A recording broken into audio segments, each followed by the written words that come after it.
Thanks be to God. Amen. You may be seated.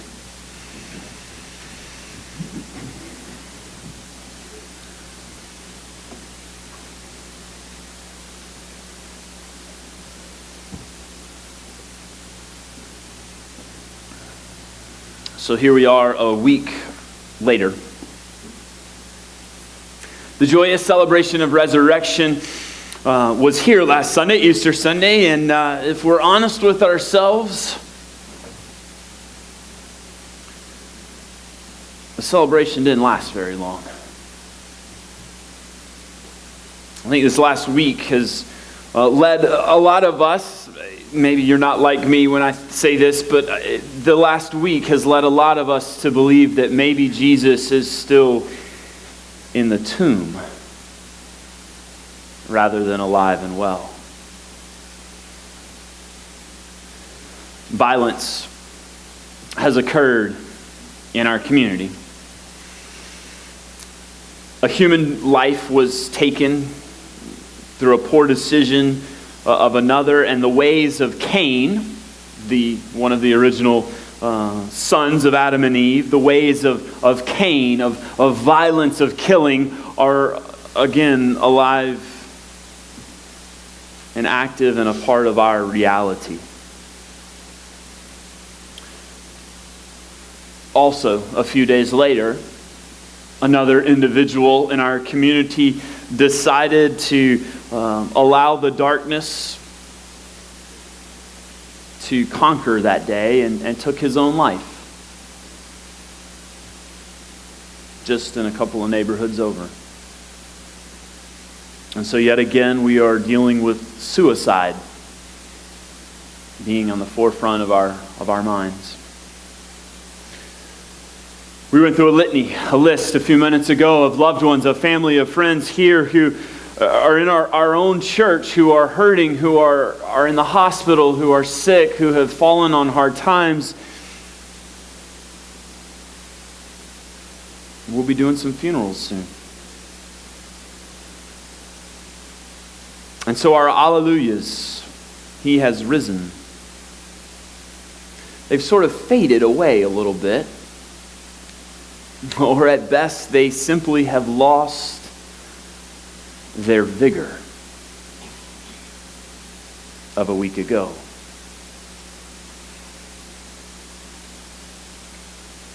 But we're still here.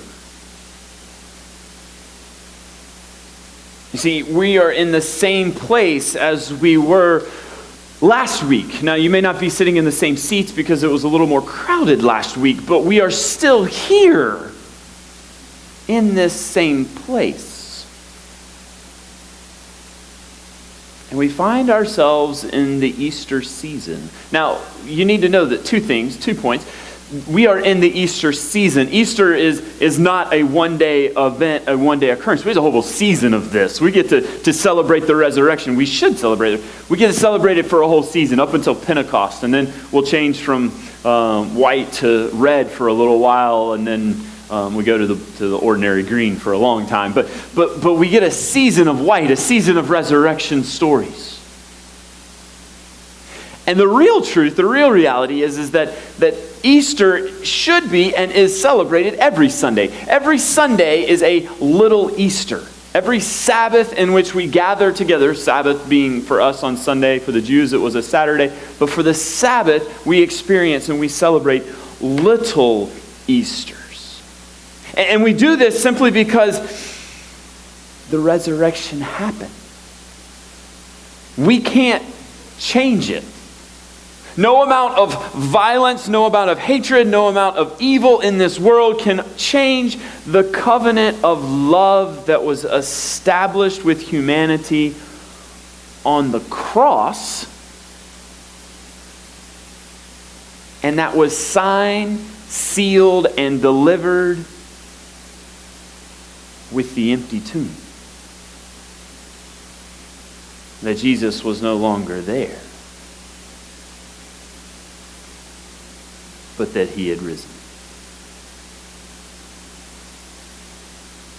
Now the world and the news, well, they don't want us to celebrate very long. Because obviously, for a lot of people, the evidence that's out there demonstrates the fact that maybe Jesus is still in that tomb. So here we are, a week later, gathered together as people of faith, as Easter people, as people of the resurrection, and yet we find ourselves a little weary. That's okay. I think we're okay to be a little weary after this past week. We're a little weary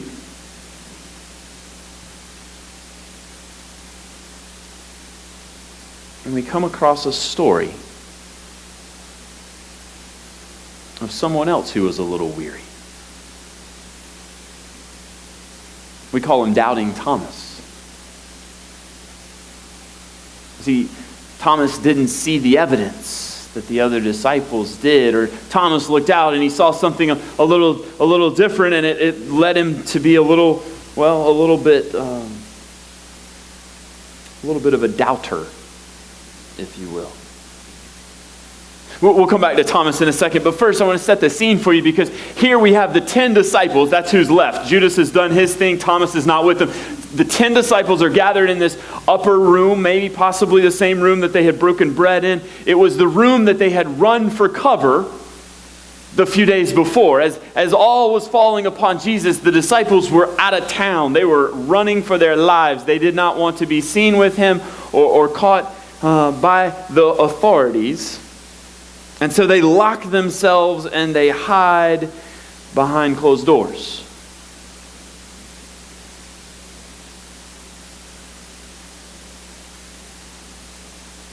They were afraid. And there's that word again. Fear. I've preached on fear time and time again.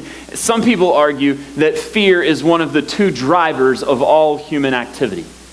There are two things that we respond out of in all that we do.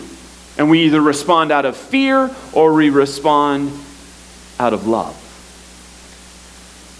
I think you can make a case for other things that are out there. But these are two of the more important, larger things that drive us. And so the disciples here in this moment were driven by fear. And it's any wonder that Jesus' first words to his disciples is, "Peace be with you." Have you thought about that? Jesus' first words to his disciples are, "Peace be with you." Now, his last commandment to his disciples are to put away your sword. You don't believe me? Check it. Go back and read. That scene in the garden where Peter pulls out his sword, he cut off the servant's ears, and he says to Peter, "Put your sword away." And no time throughout the rest of the gospel will you ever find somebody trying to avenge Jesus' death through violence. Because Jesus' first words were, "Peace be with you." You see, peace leads to life. Because, see, the very next thing that Jesus does after the disciples finally come around, they look and they see, is that Jesus breathes on them. Now, it's no surprise to biblical scholars. They know what John is trying to do here. But the Greek word that John uses is traced all the way back to the same word that we find in Genesis 2. And in Genesis 2, there's this amazing story that tells us of our creation of humanity, in which God reaches down and scoops up the dirt of the earth, and God breathes into the dirt life. God breathes life into humanity. And the same word is used here as Jesus breathes onto his disciples new life. New life. Peace leads to life. I've been listening to and reading a gentleman by the name of Richard Rohr. Richard Rohr is a Franciscan Catholic priest and theologian and writer, and has got an amazing book called Falling Upward, and it's all about second half of life issues. I recommend it to anybody who's looking for a good book to read. But Richard Rohr has pointed this out in one of the readings I was doing, that there exists within our society and with our day and age a myth that he calls the myth of redemptive violence. This is what it means to be living in the ways of Cain. When we think about Cain and Abel, and Cain killing Abel from the very beginning, this is the idea that justice can be brought forth through violence. And Richard Rohr calls this the myth of redemptive violence, that we think we can get our way through the use of force.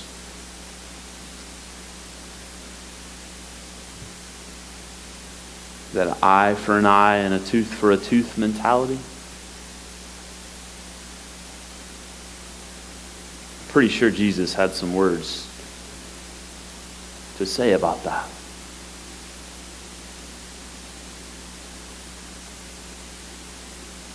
And the opposite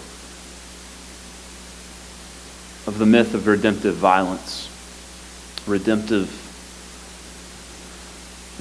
is redemptive suffering.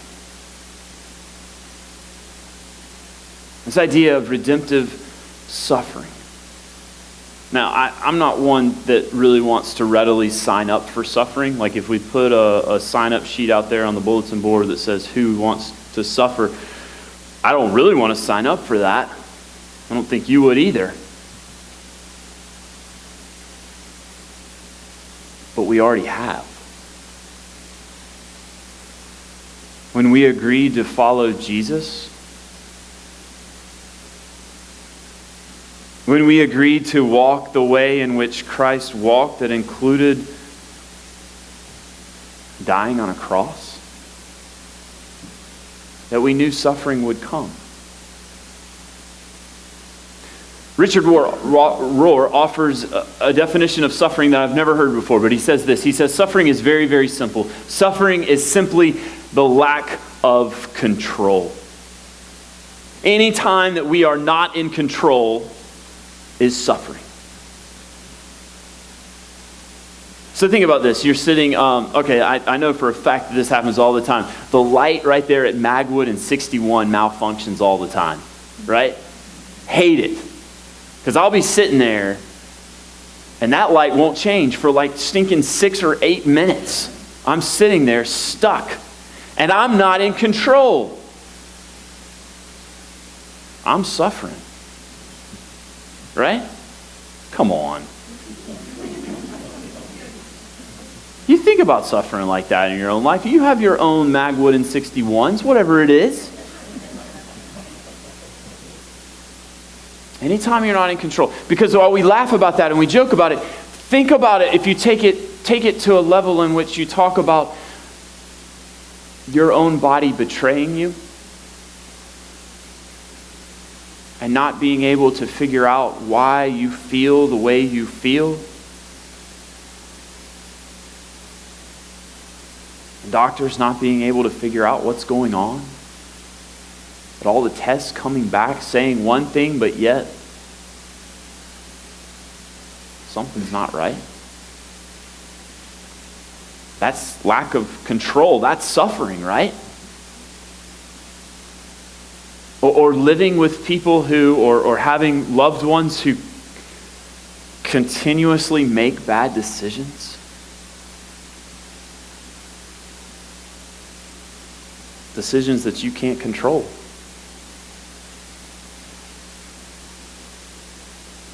who are addicted to things and do things that they shouldn't do. That's suffering.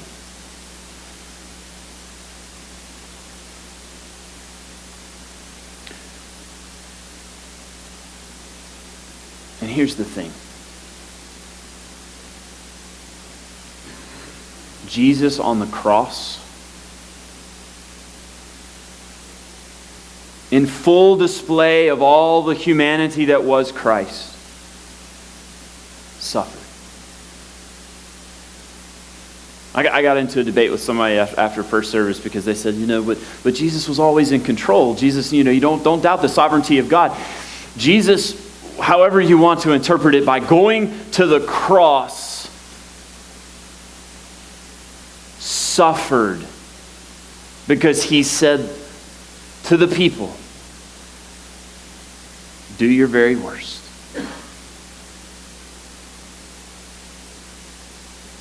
At any point in time, God could have intervened. Jesus could have intervened and gotten himself off the cross, but the simple fact is he didn't. He endured. So there is no suffering that you and I can experience that Christ has not already gone through.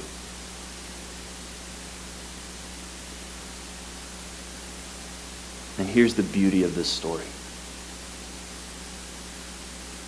Because of the empty tomb, the suffering is not, was not, is not, and will never have the last word. Because of the empty tomb, suffering never has the last word.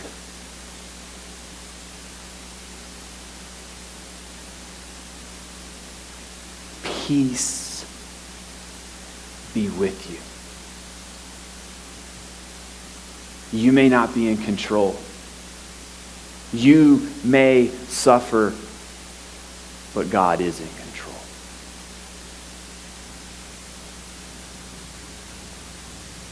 And God can bring life out of that suffering.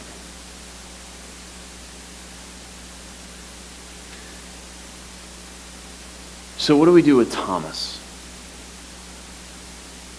Because that's sort of what the whole main character of this story. We read this and we think doubting Thomas, and what do we do with this Thomas figure? Thomas' problem was not that he lacked faith. Yeah, he didn't believe because, Thomas was a little bit like all of us. Thomas was a realist. Let me point out two things to you real quick. So in John 14, Jesus brings his disciples together and he says to them, listen, I'm going to prepare a place for you. I'm going on my way and you're going to come to be with me. And Thomas is the one that stops Jesus there during the farewell discourse, and he says, whoa, hold on. What way are we talking about, Jesus? Like, how are we going to know the way? Can we get a road map? Can you sort of line out directions for us? I'm not really good at reading maps. Can you just sort of give me a play-by-play? What am I supposed to do? Thomas is a realist. I like Thomas. I love Thomas a lot. Thomas wants to know sort of how this is going to happen. And our other interaction with Thomas comes from John's gospel. In John's gospel is John 11. And let me read it to you real quick. So this is awesome. This is the reason I love Thomas more than most. Here's what he says. They just found out that Jesus had a friend named Lazarus, and Lazarus dies. And so Jesus is going to go back to visit Lazarus. The problem is Lazarus lives in the wrong side of town.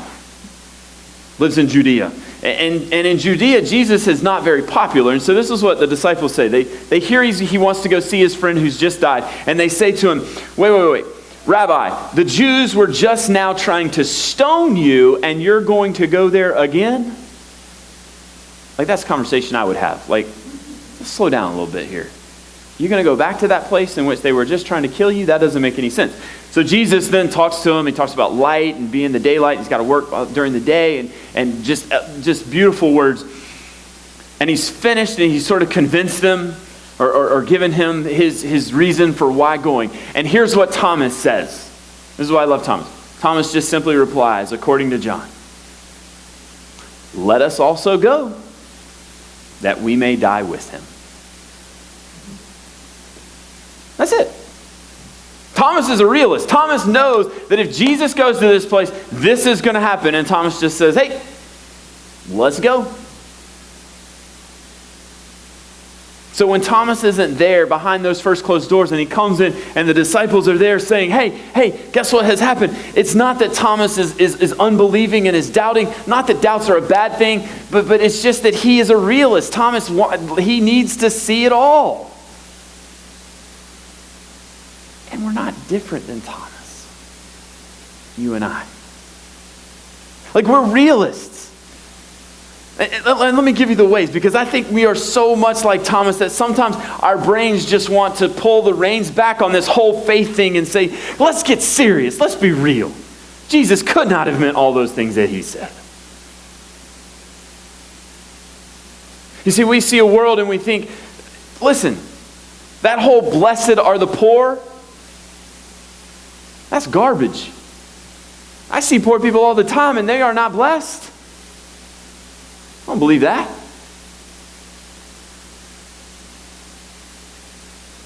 Or,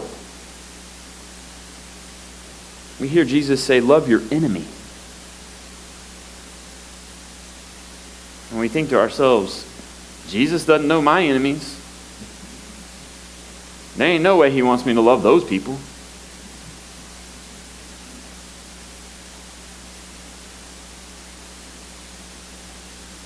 Or is Jesus hung on a cross? And he looks down and he says, Father, forgive them, for they know not what they do.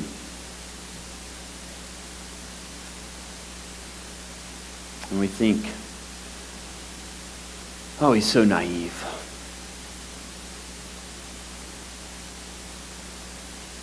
Trying to offer forgiveness like that. I think like we're like Thomas because we're realists. Because I know for a fact there were people who heard Miriam read that passage in Acts, and if you didn't hear exactly what she read, go back and read it again, Acts 4:32 through 35, and please, there's people who hear that passage all the time and they think to themselves, those communist, socialist disciples, holding all things in common. Because we love ourselves some labels. We've been throwing them around all week.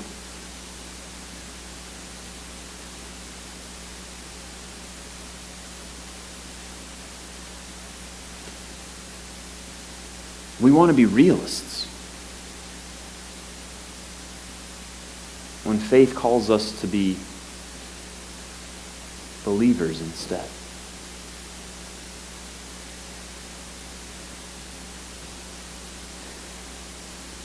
And the only way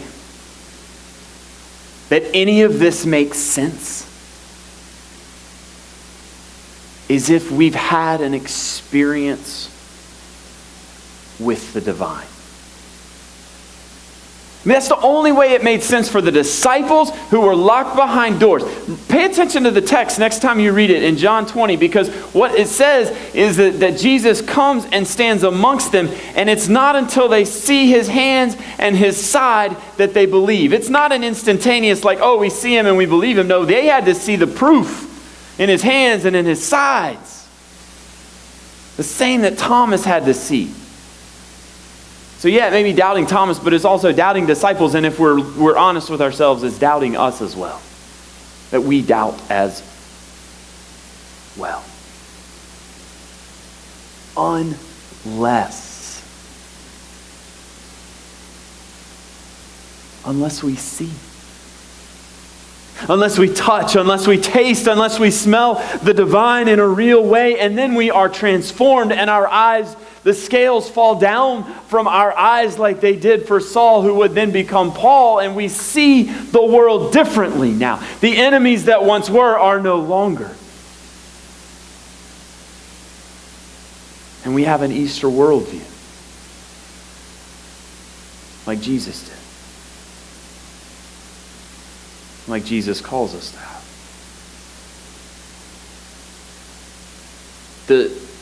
There's a story that I love to read to my kids more than any other book that we have. Well, there's probably 2 or 3, but one of them in particular that I love to read is Dr. Seuss's The Lorax. It's a fantastic book. And it's fantastic because of the way in which it finishes. And this is the words, and you don't even have to understand the context, but these are the words that sort of closes out at the end of the book. Unless someone like you cares a whole awful lot, nothing is going to get better. It's not.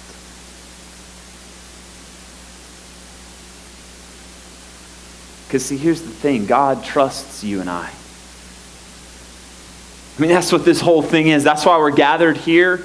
This for some people, this is a country club. You pay your dues and you come in here for 45 minutes a week. Well, today it's like an hour and 15. But you come in here for a previous period of time on Sunday, and then you walk out and you're good. Check that off the list and you move on with your life. But what we're really being called to is the fact that God trusts you and I to bring about God's kingdom here and now. In this world. We're not here for a life insurance policy. I got friends that can sell you those. I'm not selling afterlife insurance. Neither was Jesus. Jesus was about bringing the kingdom of God here and now in this world. And to do so, we see the world differently. We look out and we see things differently through the eyes of Christ, and we live accordingly. It won't be easy. We're going to have to suffer.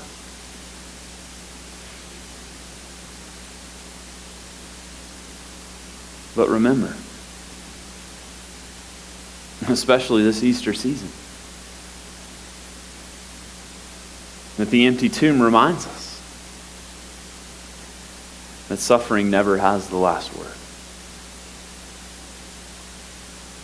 That God does. And that's the good news today and every day. Amen.